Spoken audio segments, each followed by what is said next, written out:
Hello everyone, and welcome back to Mr. English Talk Time, the place where learning English is easy, fun, and never boring. I'm Emily, and I'm so happy you've joined us today. Hey Emily, hey everyone. It's great to be back with all of you. I've been looking forward to this session. Me too, Alex. You seem extra cheerful today. What's the secret? Well, it's a mix of things, but mostly it's because today's topic is something really important, and I think it's something a lot of people feel nervous about. Oh yes, that question everyone dreads, the one that pops up everywhere. Exactly. It's the classic question that can make even the best English learners freeze up. Before we get into that, we want to remind everyone watching to hit that subscribe button. Give us a thumbs up if you like the video, and please share it with your friends and family who are learning English too. It really helps us reach more people and grow our community. And remember, learning English doesn't have to be scary or boring. We're here to make it fun and friendly. So, are you ready to dive in? Ready. So what's the big topic we're tackling today? The one question that seems so simple but can feel like a mountain to climb. Tell me about yourself. Oh yes, that question. You hear it everywhere.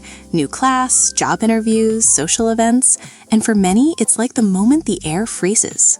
Right? It's almost like your brain suddenly forgets everything it knows. You get nervous and your mind goes completely blank. It sounds easy, tell me about yourself, but how do you start? What do you say first? What's important to share? That's the thing. When you're asked this question, it's your chance to introduce yourself, but many don't know where to begin or how much to say. Some people try to say everything at once, which can get confusing. Others say too little, and it feels awkward. So today, we want to break it down and show you how to answer that question step by step, how to keep it simple, clear, and friendly. And also how to make it sound natural, like you're just having a conversation, not giving a speech. Exactly, because when you sound natural and relaxed, people will want to talk to you more. And isn't that the goal? To make friends, connect, and practice English in real life? Definitely. So, before we jump into examples, let's talk about why this question is asked so often. Great idea. Why do you think people ask, "Tell me about yourself"?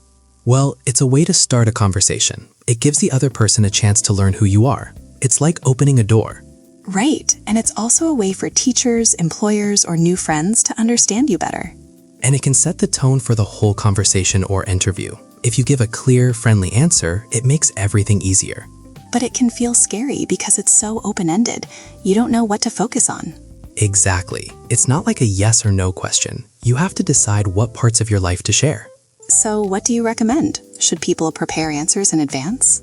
I think it's smart to have a few simple sentences ready. Things like your name, where you're from, what you do, and a few fun facts or interests. Like your favorite hobbies or something you enjoy. Yes, those little details make your answer more interesting and personal. But don't make it too long or too short. It's about balance. Right, just enough to keep the conversation flowing. And remember, it's okay to be honest and share what feels comfortable. Absolutely. You don't have to tell your whole life story. So for anyone who's nervous about this question, take a deep breath. We're here to help you make it simple and fun. That's the spirit. Now, before we jump to examples, what do you think about starting with the easiest information? You mean like your name? Exactly. Everyone's name is the best place to start. Because it's simple, and everyone wants to know that first. Right. And then you can move on to where you're from. Yes, because that gives people a little picture of your background. And then you can say where you live now. That's an easy way to keep going.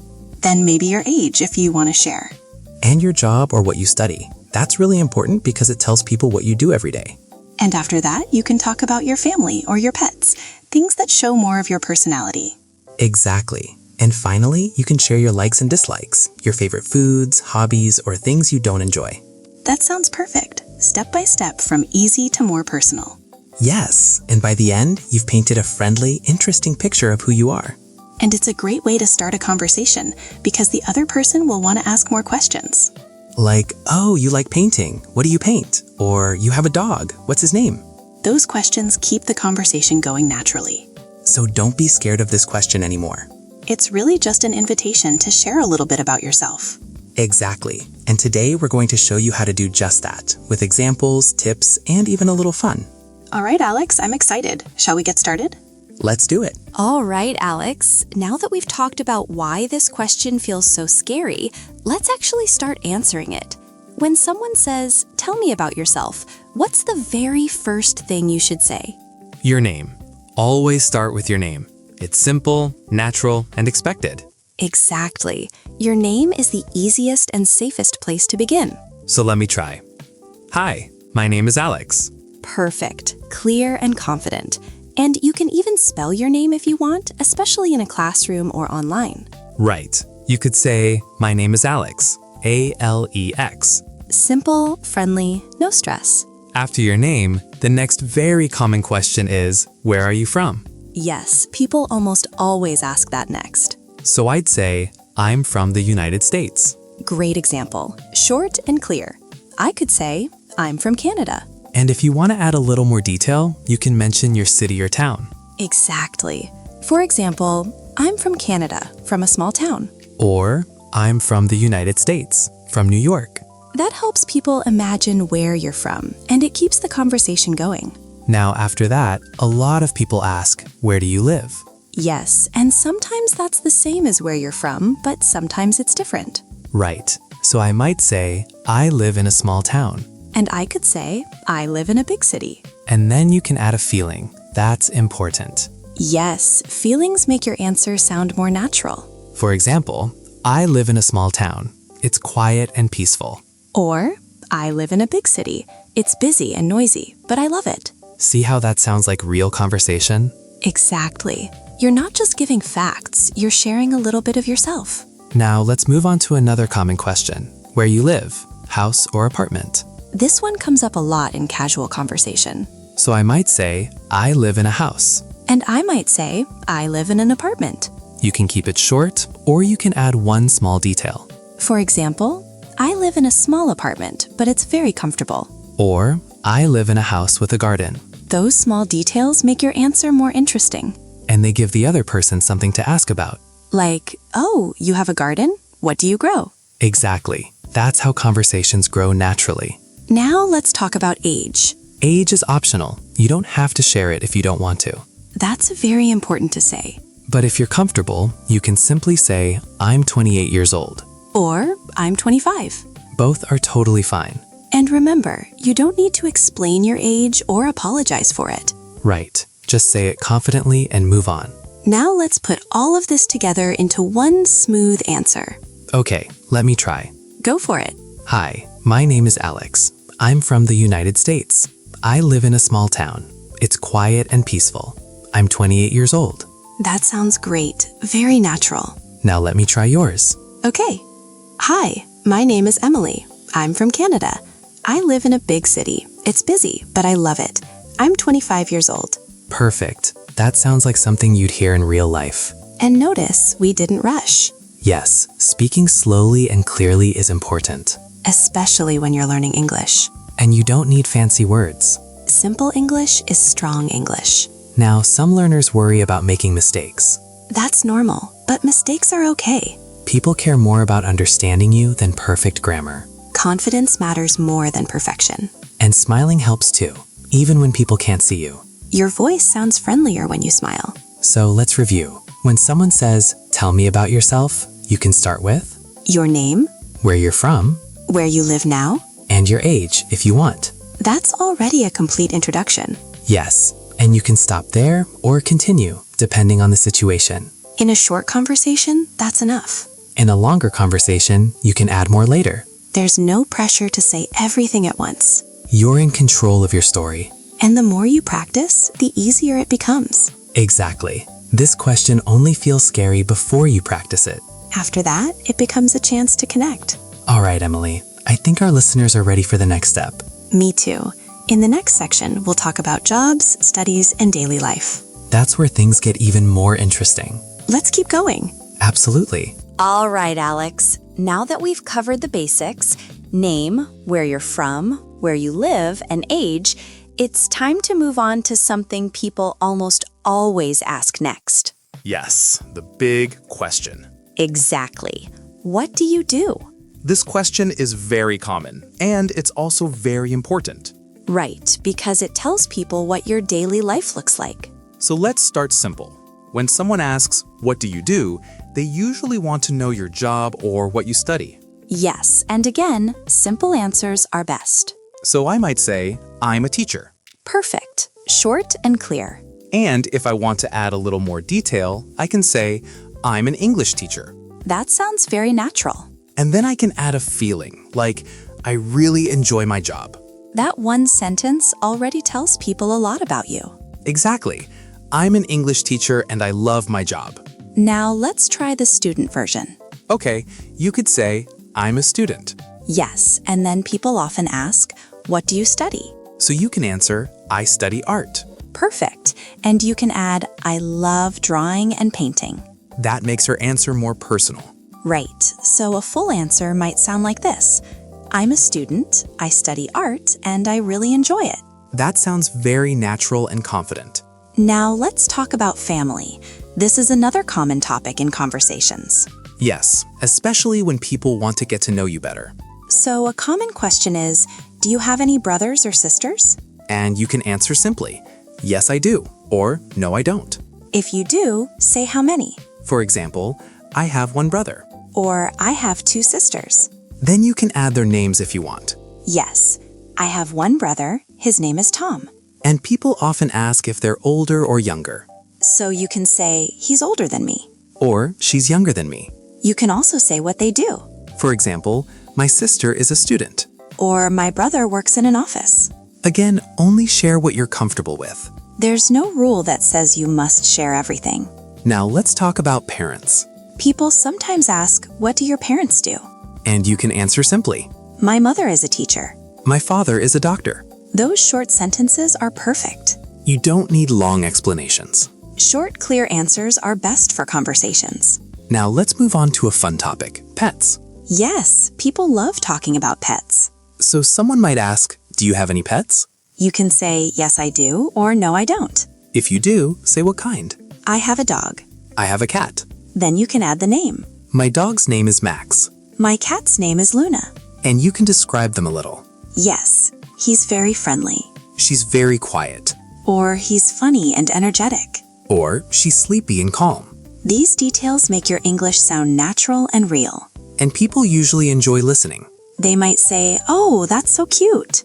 And the conversation continues. Now let's put job, family, and pets together into one example. Okay, I'll go first. All right. I'm an English teacher. I really enjoy my job. I have one sister. Her name is Sarah, and she's a student. I also have a dog named Max. He's very friendly. That sounds great. Very natural. Now your turn. Okay. I'm a student. I study art, and I love it. I have one brother named Tom. He's older than me. I also have a cat named Luna. She's very quiet and sleepy. Perfect. That sounds like real conversation. And notice, we're still using simple words. Yes, no complicated grammar. Just clear ideas and short sentences. That's the key to confident English. Now, some learners worry they'll forget what to say. That's why practice helps so much. You can practice alone in front of a mirror. Or practice with a friend. Or even record yourself and listen back. The more you practice, the more natural it feels. And soon, this question won't feel scary anymore. It'll feel normal.